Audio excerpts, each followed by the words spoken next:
भावों परमात्मा चरणानुरागियों, भक्तिमती माताओं, बहनों तथा भाइयों, श्री दुर्गा माता मंदिर के सभी पदाधिकारी गण कार्यकर्तागण मिलन विहार निवासियों, नित्य की भांति आज भी परमात्मा के पावन सानिध्य में भगवती दुर्गा की छत्र छाया में हम सब श्रीमद् भागवत कथा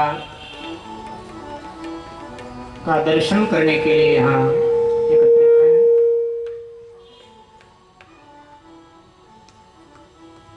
ब्रज विरह का दर्शन कल कर रहे थे हम सब कथा के अंतिम चरण में।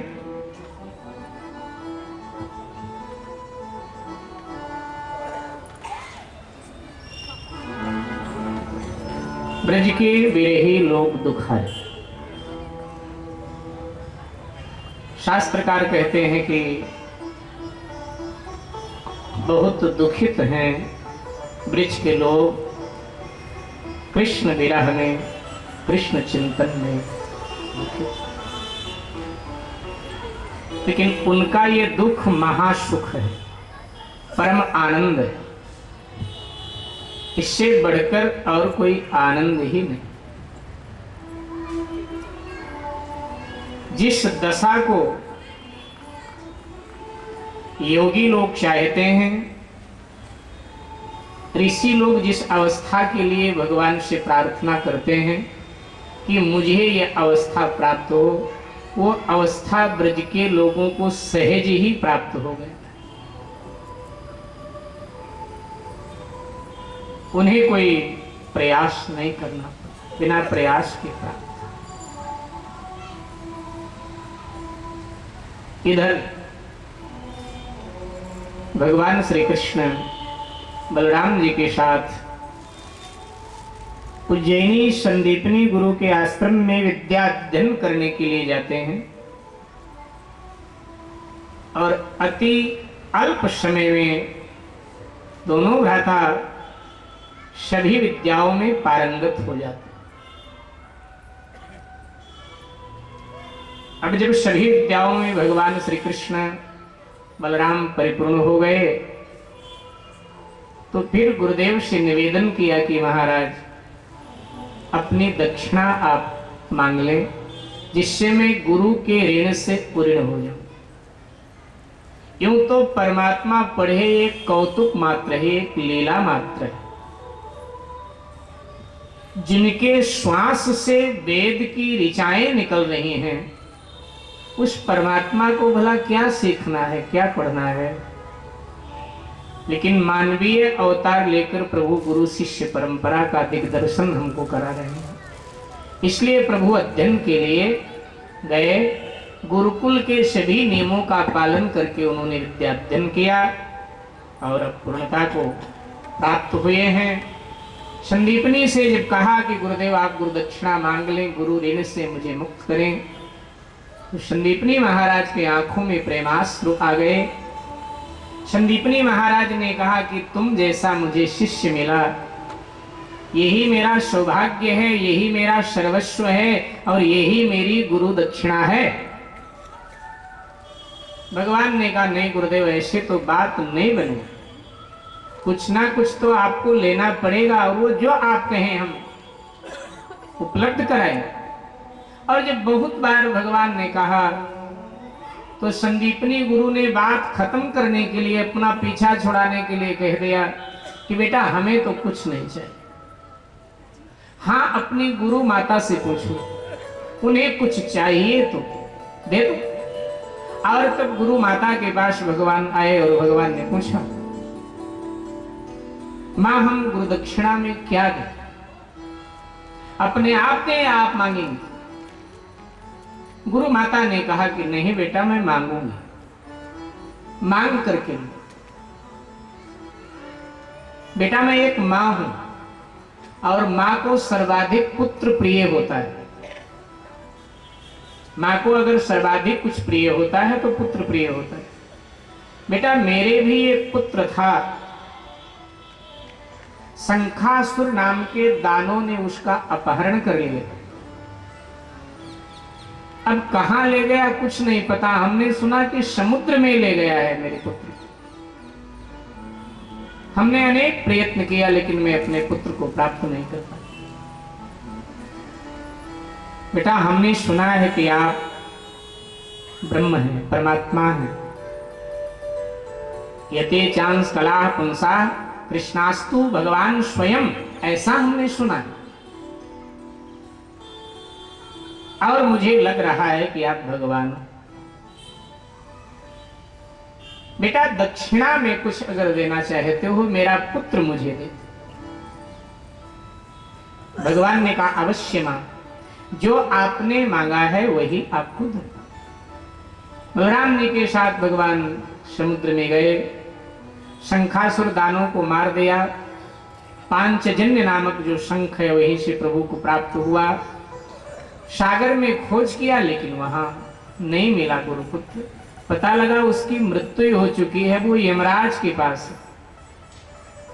भगवान श्री कृष्ण सर्व समर्थ हैं, परिपूर्णतम ब्रह्म है। उन्होंने यमपुरी जाकर के यमराज के बंधन से गुरु पुत्र को मुक्त कराया और ला करके गुरु दक्षिणा में गुरु माता को दिया। गुरु के ऋण से भगवान पूर्ण होते। वहीं सुदामा नाम के ब्राह्मण से भी भगवान की मित्रता हो जा। अध्ययन का समय पूर्ण हुआ, सुदामा निज गांव को गया और भगवान मथुरा नगरी को वापस आ। मथुरा में प्रभु निवास कर। मथुरा का राजमहल है और राजमहल शब्द सुनते ही बहुत सारी सुख सुविधाएं हमारे दिल दिमाग में घूमने लगती कि भाई राजमहल है तो वहां बहुत सारी सुख सुविधाएं स्वतः ही होंगी, क्योंकि राजमहल। तो मथुरा का राजमहल है, सभी प्रकार की सुख सुविधा हैं, दास दासियां हैं, लेकिन फिर भी भगवान श्री कृष्ण उदास रहते।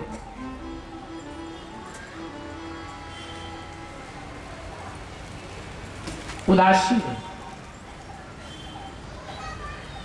सूरदास बाबा से पूछा गया, इस मथुरा वाले कृष्ण के विषय में ध्यान दीजिए।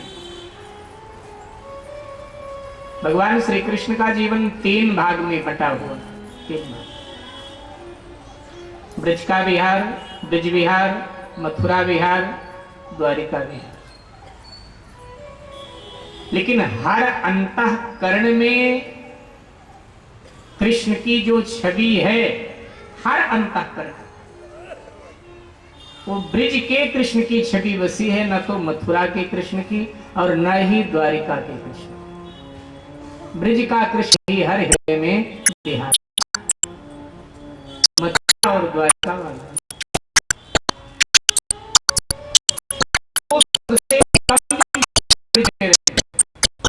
गणेश ऋषि से समय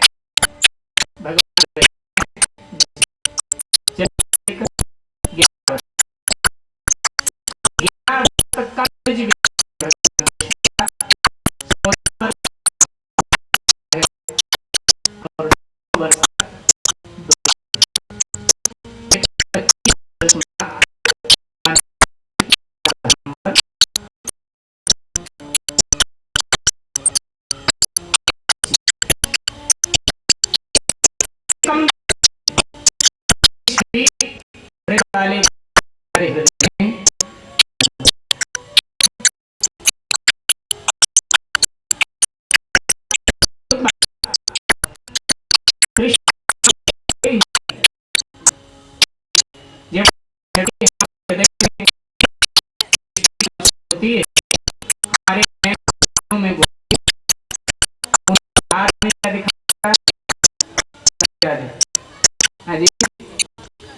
हाथ में क्या है?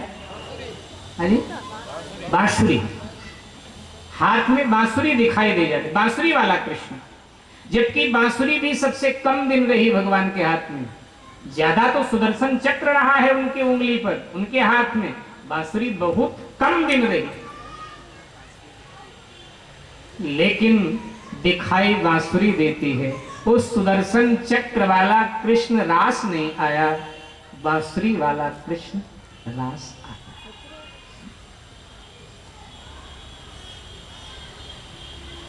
एक और बात कहकर आगे बढ़ते हैं। जो ब्रिज का कृष्ण है वो लीला करता है, लेकिन मथुरा और द्वारिका का कृष्ण चरित्र कर रहा है, वहां लीला नहीं, वहां चरित्र है। मथुरा से ही कृष्ण चरित्र प्रारंभ हो जाता है। आप देखिएगा भागवत, लीला अलग बात है, चरित्र अलग बात है, कथा अलग बात है, इतिहास अलग बात है। श्रीमद् भागवत में कृष्ण कथा है, कृष्ण लीला है, कृष्ण चरित्र है और कृष्ण का इतिहास है। इतिहास एक अलग बात है, कथा अलग है, लीला अलग है और चरित्र।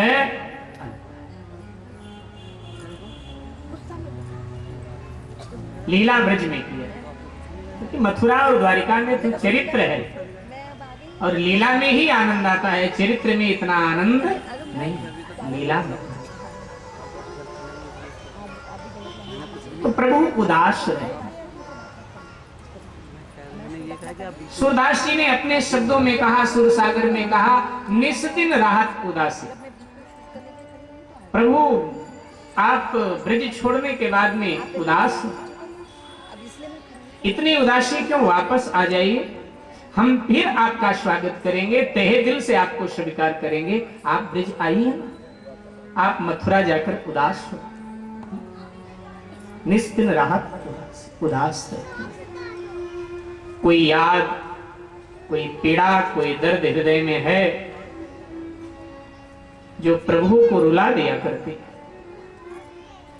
छुप छुप के रोया करते हैं किसी की यादों। यूं तो बहुत बार नागरिकों के द्वारा देखे गए प्रभु रोते हुए, लेकिन अब किसकी मजाल जो उनसे पूछे कि आपके रोने की वजह क्या, कारण क्या। आंसू बहुत बार आए, लेकिन आज ऐसे निगोरे आंसू आंखों में आए जिन्होंने इतिहास में, धर्म ग्रंथों में अपनी हाजिरी को दर्ज करवा दिया। इसके पहले भी आए लेकिन दर्ज नहीं, लेकिन आज के आंसू इतिहास में अपनी हाजिरी दे। दोपहर का समय था, राजसभा से प्रभु राजमहल में पधारे, भोजनालय में। संयोग से आज भोजन देवकी मां ने पकाया था अपने हाथों से। प्रवेश किया भोजनालय में, मां भोजन तैयार है, हाँ हाँ बेटा बैठो, तैयार। बिठाया चौके में, भोजन की थाल लगाई मां ने, सरका दिया आगे गोविंद के। प्रभु भोजन करने जा रहे थे, भोजन का ग्रास उठाया, मंत्र पढ़ा, मुंह में डालने जा रहे थे गोविंद। इतने में देवकी मां एक पात्र में थोड़ी सी दही ला देती हैं और दूसरे में थोड़ा सा मक्खन ला देती। इससे पहले भी दही मक्खन आया होगा सब,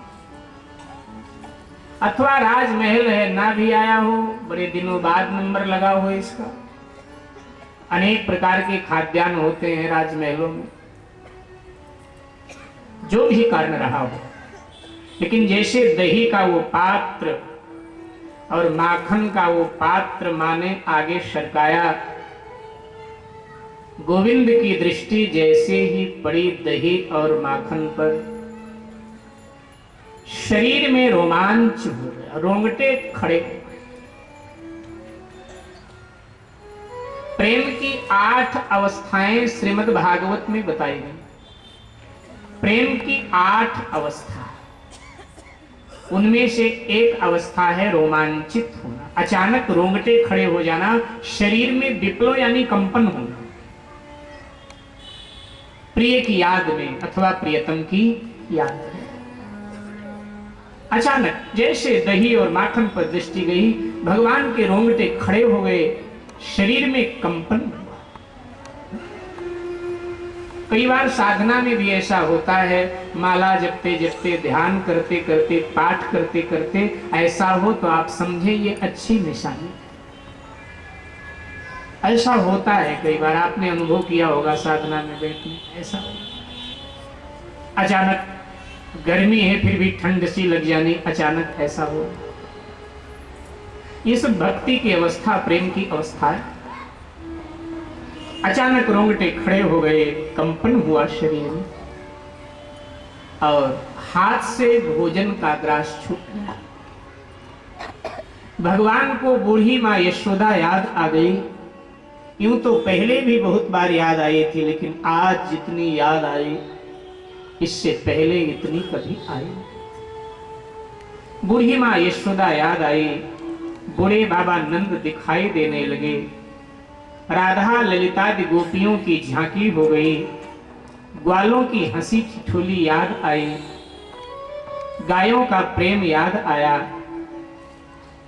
प्रभु यूं तो अपने आंसुओं को मथुरा में छुपाते रहे थे, लेकिन आज आंसुओं ने कहा कि आखिर कब तक हमको कैद रखोगे आप? अब हम बंधन में हित नहीं रहना चाहते हैं, हम मुक्त रूप से बहना चाहते हैं।